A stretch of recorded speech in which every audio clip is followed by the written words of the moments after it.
नमस्कार बच्चों। आज के कविता का नाम है रहीम के दोहे। कक्षा 7वीं से है, वसंत भाग 2 का है और चैप्टर नंबर है 11। बच्चों, इस कविता में सबसे पहले हम लोग कवि परिचय पढ़ेंगे, फिर कविता का सारांश और कठिन शब्दों के साथ सप्रसंग व्याख्या भी पढ़ेंगे। तो चलिए बच्चों, कविता को स्टार्ट करते हैं। कविता को अच्छी तरीके से समझने के लिए वीडियो के अंत तक जरूर बने रहिए। बच्चों, रहीम दास जी भक्तिकालीन कवि हैं। इनका पूरा नाम अब्दुल रहीम खाने खाना है। ये अकबर के दरबारी कवि हुआ करते थे। अकबर के 9 रत्नों में से एक रत्न अब्दुल रहीम खाने खाना थे।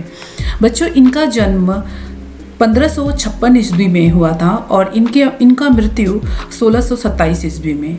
इनका जन्म स्थान लाहौर है और बच्चों, इनकी भाषा शैली ब्रज भाषा और मिश्रित भाषा का ही उन्होंने कविता में प्रयोग किया है। रहीम के दोहे जीवन की वास्तविकता का परिचय तो देते ही हैं, साथ ही प्रेम, त्याग और प्रत्येक परिस्थिति में सहज भाव से जीने की प्रेरणा भी देती हैं। इनके दोहे में एक ऐसी खास बात होती है बच्चों कि वो जीवन भर याद रह जाते हैं। जीवन जीने की और वैल्यू एजुकेशन जो कहते हैं कि इनके सारे दोहे हमें कुछ न कुछ सिखाती है जो हमें जीवन पर्यंत हमारे काम आते हैं। तो चलिए बच्चों, दोहे अभी पहला दोहा हम लोग पढ़ते हैं।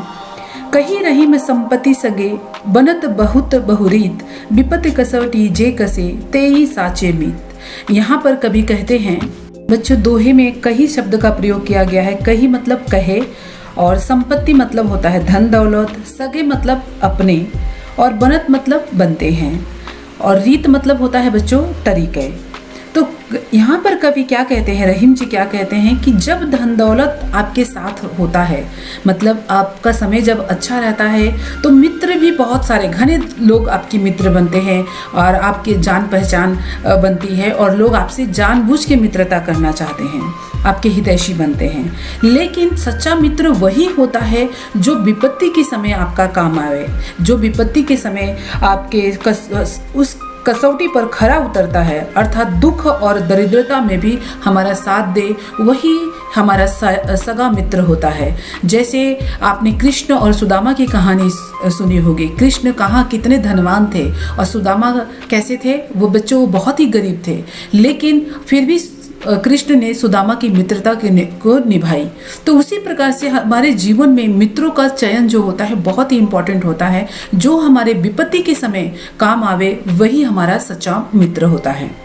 बच्चों, अगले दोहे में कहते हैं, जाल परे जल जात बही तज मीनन को मोह, रहीमन मछरी नीर को तऊ न छाड़ती छोह। यहाँ पर इस दोहे का में अर्थ क्या है बच्चे? परे मतलब पढ़ने पर, जल मतलब पानी, जात मतलब जाता है और बही मतलब बहना, तजी मतलब छोड़कर, मीनन मतलब होता है बच्चों मछली और मोह मतलब लगाव।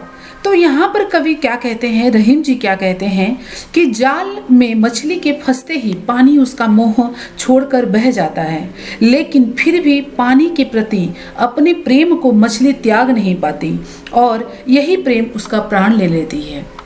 तो बच्चों, प्रेम में भी अलग अलग तरीके के होता है। जैसे अभी जल का प्रेम उतना ही है कि जब तक मछली उसके साथ है तभी तक वो जल उसके साथ प्रेम निभा रहा है। जैसे ही मछली जाल में फंस जाती है तो जल क्या करता है, उस जाल से बाहर निकल जाता है और मछली का मोह त्याग देता है।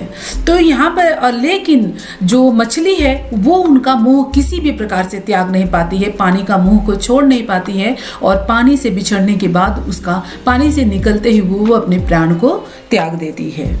अगले दोहा में कवि रहीम जी कहते हैं, तरवर फल नहीं खाते हैं सरवर पियत न पान, कही रहीम परिकाज हित संपत्ति सचही सुजान।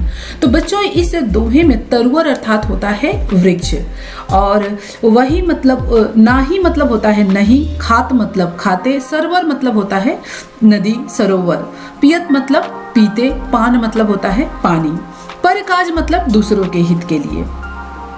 तो संचय ही मतलब एकत्र करना और सुजान मतलब सच्चे और सज्जन लोगों के लिए कहा गया है। तो रहीम जी क्या कहते हैं बच्चों यहाँ पर कि वृक्ष कभी भी अपना फल नहीं खाता और सरोवर अर्थात नदी अपनी पानी को कभी नहीं पीती। और अर्थात तालाब के द्वारा जो भी पानी संचित किया जाता है वो हमेशा दूसरों के अर्थात दूसरों के परोपकार के लिए ही वो उस पानी को यूज किया जाता है। और फल भी कभी भी वृक्ष नहीं खाता है। तो वैसे ही जो सही मनुष्य होता है, सज्जन मनुष्य होते हैं, जो विद्वान मनुष्य होते हैं, वे भी अपने धन को संचय करते हैं, संग्रह करते हैं, लेकिन किसके लिए? पर काज हित, दूसरों के हित के लिए, दूसरों के भलाई के लिए वो अपनी संपत्ति का संचय करते हैं। तो बच्चों, उम्मीद है आप लोगों को दोहा अच्छे से समझ में आ रहा होगा। चलिए बच्चों, अपने नेक्स्ट दोहे, चौथे दोहे पे चलते हैं। थोथी बादर क्वार के ज्यो रहीम घहरात, धनी पुरुष निर्धन भय करे पाछली बात। रहीम जी यहाँ पर बहुत अच्छी बात कहते हैं बच्चों। घहरात मतलब होता है गरजना, क्वार मतलब अश्विन माह को कहते हैं क्वार, थोथे मतलब खोखला, निर्धन मतलब होता है बच्चों गरीब। रहीम यहाँ पर कहते हैं कि अश्विन माह में आकाश में छाने वाले बादलों की गरज खोखली होती है। बच्चों, आपको पता है कि जो अश्विन का माह होता है, महीना होता है, उस समय जो बादल होते हैं वो खोखले होते हैं, वो केवल गरजते हैं, बरसते नहीं हैं। क्योंकि वे बरसात नहीं करते, इसलिए उन्हें खोखला कहा गया है। और उसी प्रकार निर्धन लोगों द्वारा बीते हुए सुख के दिनों की बातें करना भी बेकार होता है, क्योंकि आज के समय में उनकी कोई उपयोगिता नहीं है। बच्चों, पिछले समय में आप कितने धनी थे उससे क्या लेना देना। जो अभी है आपके पास केवल वही आपकी सहायता कर सकता है, न कि पिछला समय आपका। पिछले समय में आप धनी होंगे तो उस समय का धन इस समय तो आपके काम नहीं आ सकता है। तो क्यों उस खोखली बात को बार बार रिपीट करना कि पिछला समय हमें ऐसा था, पिछले समय में मैं वैसा था। तो रहीम जी कहते हैं इन खोखली बातों को हमें दोहराना नहीं चाहिए। जैसे क्वार के बादल का कोई महत्व नहीं होता है, उसी तरीके से आप पिछले मतलब पास्ट में आप धनी थे कि गरीब थे, उसका कोई महत्व यहाँ पर नहीं है। बच्चों, अगले दोहे में रहीम जी कहते हैं कि धरती की सी रीत है, सीते घाम और मेह, जैसी परे सो सही रहे, त्यो रहीम यह देह। यहाँ पर बच्चों रीत मतलब होता है ढंग, तरीका, नियम, और शीत मतलब ठंड, शीत के लिए कहा गया है। और घाम मतलब होता है धूप, और मतलब और, मेह मतलब बादल, सही मतलब होता है सहना, त्यो मतलब वैसे, देह मतलब शरीर। तो यहाँ रहीम जी क्या कहते हैं बच्चों कि धरती का नियम है कि उस पर धरती सर्दी भी पड़ती है, गर्मी भी पड़ती है, बरसात भी पड़ती है। हर प्रकार के मौसम को समान भाव से झेल लेती है धरती। वो मना नहीं करती है कि हम धूप नहीं झेलना है, सर्दी नहीं झेलनी है, बरसात नहीं झेलनी है। वो किसी भी मौसम को मना नहीं करती। हर मौसम में वो उसी मौसम का सम्मान करती है। तो उसी प्रकार से रहीम जी क्या कहते हैं कि हमारे शरीर में भी वैसी ही क्षमता होनी चाहिए कि हम जीवन में हर परिवर्तन को सहज रूप से स्वीकार कर सके। मतलब विपरीत परिस्थितियां हो तो भी उस परिस्थितियों को हमें, क्योंकि जीवन में परिस्थितियां हमेशा एक जैसी नहीं रहती, परिस्थितियां हमेशा चेंज होती रहती है, बदलते रहती है। कभी सुख रहता है तो कभी दुख रहता है। तो जिस प्रकार से धरती हर एक मौसम को खुशी खुशी स्वीकार करती है, तो वैसे ही हमारे शरीर को भी आदत होनी चाहिए, हमारे मन को भी आदत होनी चाहिए कि चाहे परिस्थितियां कितनी भी विपरीत हो, हम उसे हंस के स्वीकार करें।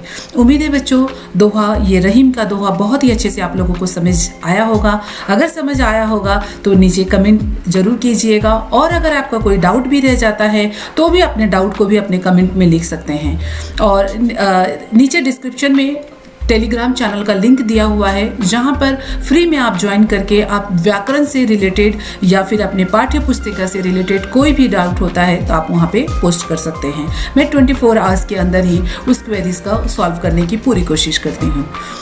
बच्चों, वीडियो अगर अच्छा लगा हो तो लाइक कीजिए, शेयर कीजिए और सब्सक्राइब कीजिए। थैंक यू बच्चों।